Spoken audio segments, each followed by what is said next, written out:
Trading looks very mysterious from the outside. You see people online staring at 6 screens, drawing lines on charts, talking about liquidity zones, market structure, breakouts, and institutional order flow. And you think, yes, of course, completely normal behavior. But at its core, trading is actually quite simple. Trading is the act of buying and selling something, usually with the hope of making a profit. That something could be shares in a company, currencies, crypto, commodities like oil or gold, or even things like stock market indexes. The tricky part is not understanding what trading is. The tricky part is doing it well without emotionally transforming into a panicked meerkat every time the price moves slightly against you. Let's start with the basic idea. Imagine Bob buys a banana for £1. Later, someone else wants that banana and is willing to pay £1.50. Bob sells it. Bob has made 50 pence profit. That is trading. He bought something at one price, sold it at a higher price, and kept the difference. Now replace the banana with a share in Apple, a bit of Bitcoin, the pound versus the dollar, or gold, and you have financial trading. The goal is usually the same. Buy low, sell high.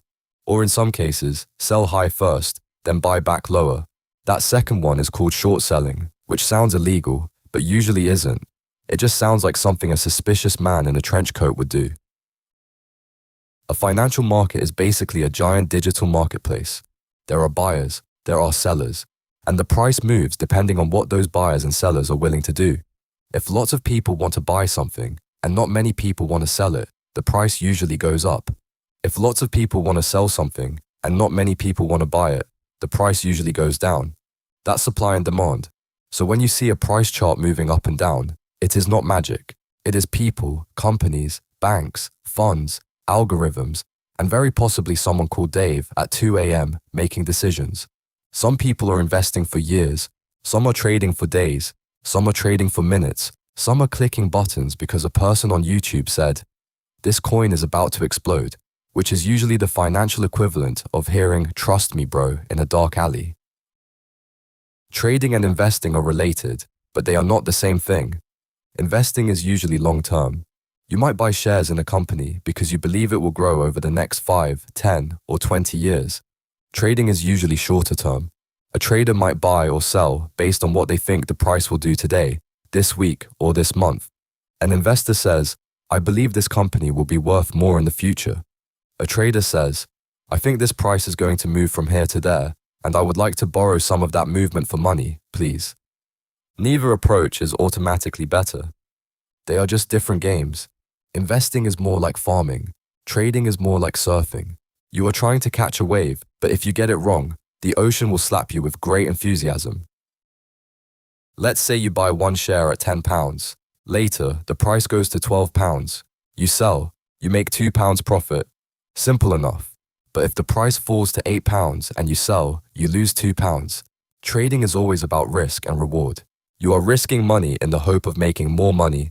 This is where a lot of beginners get caught out. They focus only on how much they could make. They imagine the winning trade. They imagine the Lamborghini.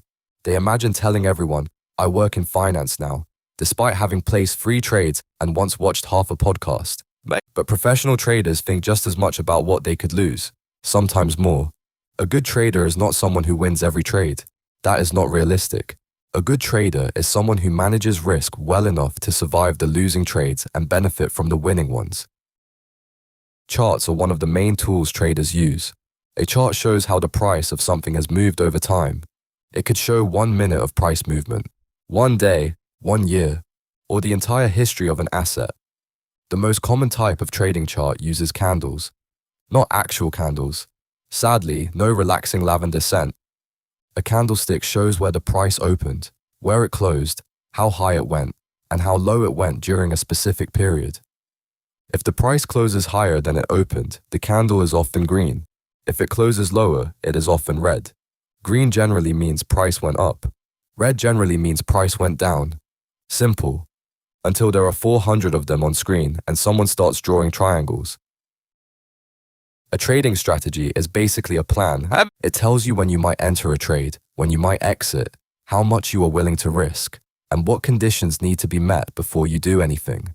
Without a strategy, trading can quickly become guessing. And guessing with money is not a business model. It is just expensive confusion. Some traders use technical analysis. That means they study charts, price patterns, trends, support and resistance, indicators, and volume. Some traders use fundamental analysis. That means they look at things like company performance, economic data, interest rates, inflation, news, and wider market conditions. Some use both.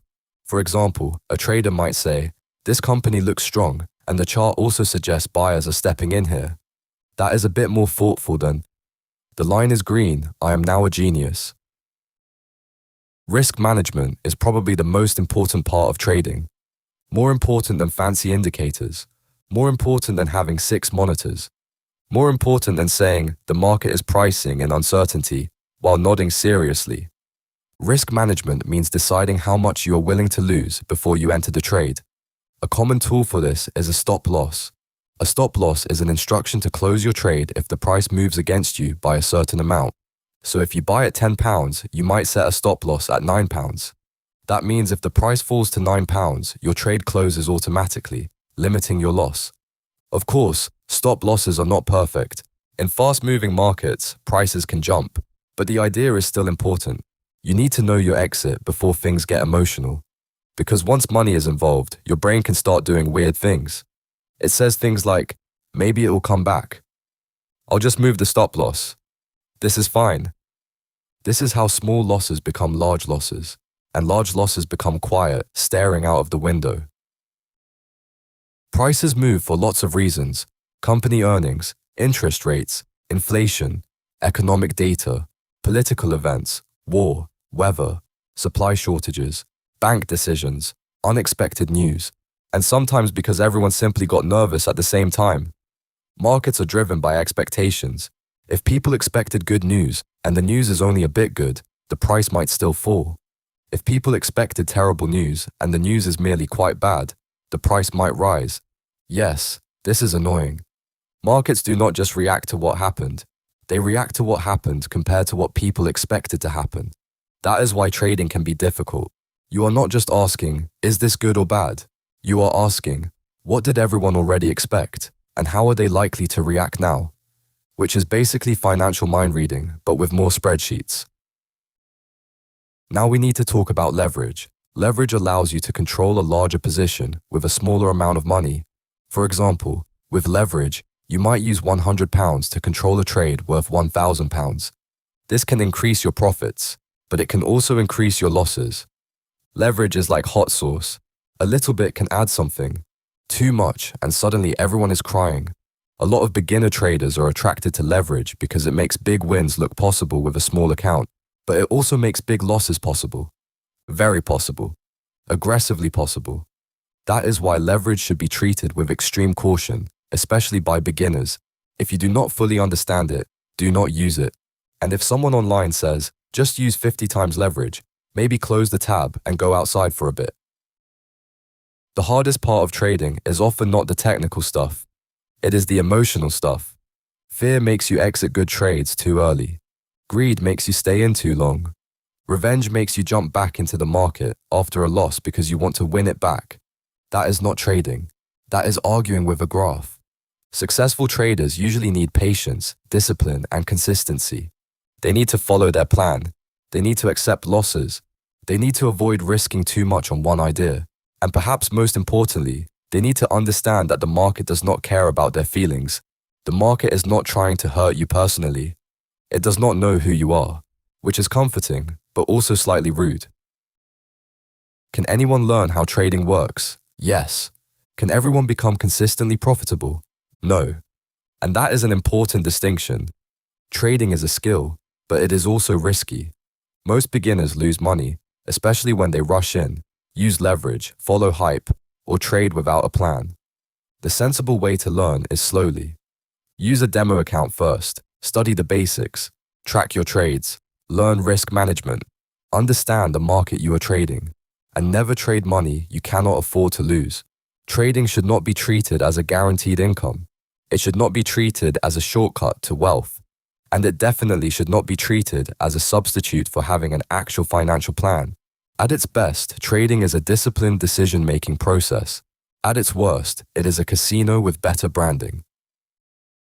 So, how does trading work? You buy and sell financial assets. Prices move because of supply, demand, news, expectations, and human behavior. Traders try to profit from those movements using strategies, charts, research, and risk management. But the real challenge is not just predicting price. It is managing risk, controlling emotion, and staying disciplined when the market starts doing market things. If you remember one thing from this video, remember this. Trading is not about being right all the time. It is about having a plan for when you are right and a plan for when you are wrong. Because if your only plan is hope, the market will eventually invoice you. Thanks for watching. If this helped, like the video, subscribe, and maybe watch the next one before putting your life savings into something called Rocket Banana Coin. Not financial advice, obviously. Just common sense would stick, people.